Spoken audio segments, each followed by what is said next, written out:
Jadi mereka datang tanggal 20, kita kan melakukan pengetatan tanggal 21. Jadi mereka datang ke Garut itu tanggal 20 itu kondisinya sudah agak sedikit demam. Dia itu berobat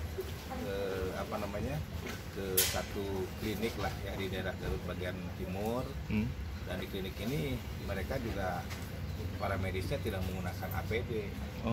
Jadi sekarang kami mengalami sesuatu kesulitan untuk memetakan karena terlalu banyak. Dan dia bertempat tinggal hanya berjarak 30 meter dari suatu pasar ya, yang ramai. Pasar itu adalah pasar ramai yang bisa dikunjungi lebih daripada 5.000 orang per hari. Rencananya Pak, kalau informasi awal Bapak, kalau ada satu positif akan melakukan karantina lokal wilayah itu? Itulah kami akan melihat karena yang bersentuhan dengan dia itu banyak sekali, sehingga ini juga merupakan bagian yang akan kita rapatkan hari ini, langkah-langkah konkret apa yang akan dilakukan. Tetapi yang jelas bahwa ini adalah dia itu mudik karena sakit di kotanya. Ini kelamin usia apa? Ya usianya 56 tahun, jadi kelamin laki-laki. Jadi opsi untuk mengkarantina satu kecamatan itu masih dilakukan? Ya sekarang kami mau melakukan itu, melakukan langkah-langkah yang tepat lah. Karena kita harus memberikan perlindungan. Karena daerah ini merupakan pelintasan kecamatannya, bukan seperti kecamatan di Garut Selatan misalnya. Kalau terjadi di Cihurip kan melakukan karantina wilayah terbatasnya kan gampang gitu ya. Tapi ini harus menutup banyak hal yang seluruh akses ya? Harus dipertimbangkan. Kalau di medisnya yang merawat di klinik gimana sekarang? Enggak, kami akan melakukan langkah-langkah ya dengan rapid test lah mau bagaimana gitu ya. Tapi ini juga menjadi pelajaran bagi kita. Jadi setiap klinik yang mau merawat orang itu harus ditanya dulu dari mana dalam 14 hari terakhir gitu. Jadi kalau dalam 14 hari terakhir dia berada di posisi merah lah, Jabotabek, ya dia dibuat diisolasi dulu, tidak langsung dirawat begitu. Ada beberapa klinik yang sudah melakukan SOP seperti itu. Jadi harusnya ditanya dulu latar belakang dia 14 hari terakhir di mana. Apakah ada larangan buat yang mudik ke Garut? Ya kami kan sudah meminta, karena DKI Jakarta dan Bapak Presiden mengatakan tidak boleh ada mudik, kami memberikan dukungan.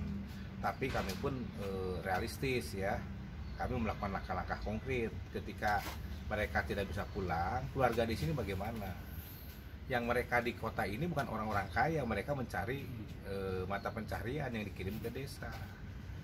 Nah kami menggunakan dana instrumen yang sekarang ada, dana gotong royong RW yang 10 juta itu digunakan untuk jaminan sosial bagi di RW-nya sendiri gitu. Jadi udahlah, jangan ke Garut gitu. Insya Allah di Garut itu ada yang ngurus untuk beras-beras malah bagi seperti kira-kira seperti itulah. Pak, untuk teknis yang kembali ke tadi yang rencana karantina wilayah yang satu positif ini Pak, ya kami akan rapatkan sekarang. Apakah si perawatnya juga akan dirumahkan dulu Pak, di karantina? Ya kami harus begitu. Jadi kami akan meneliti dulu. Nanti sekarang tuh tim akan melakukan penelitian dengan seksama ya.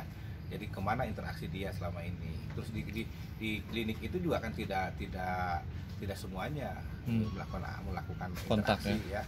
Dan mungkin yang di rumah sakit pada saat awal-awal juga kita harus cek dulu. Kita melakukan tracking lah sekarang ini kemana-kemana, karena kan begitu menyebar, jadi dia di satu rumah dekat dengan pasar kan, kemana ini trackingnya juga.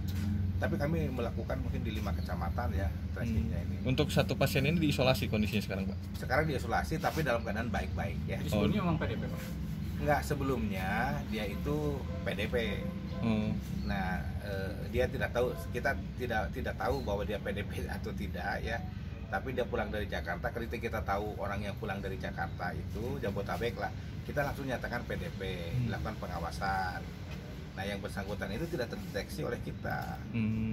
Cuma kan ketika dia melakukan pengobatan langsung kan ke rumah sakit karena dia demam, kita tarik sebagai PDP gitu kan. Kita perlakuan terhadap keluarganya sendiri? Enggak, perlakuan sebagai keluarganya sendiri kita langsung sekarang melakukan rapid test ya, kita diisolasikan. Kami akan membuat isolasi di Medina, di klinik Medina. Ada beberapa yang kita masukkan di klinik Medina di Malaysia. Oh itu digunakan Pak juga? Ya kita gunakan. Kalau PDP-nya udah berapa lama Pak di isolasi? Kalau PDP-nya sudah 4 hari ya. Tapi sekarang baik-baik itunya. Kondisinya Kondisinya stabil. Bisa tanya dari rumah sakit. Oke, ya, makasih Pak. Demam yang khusus sudah. Ya.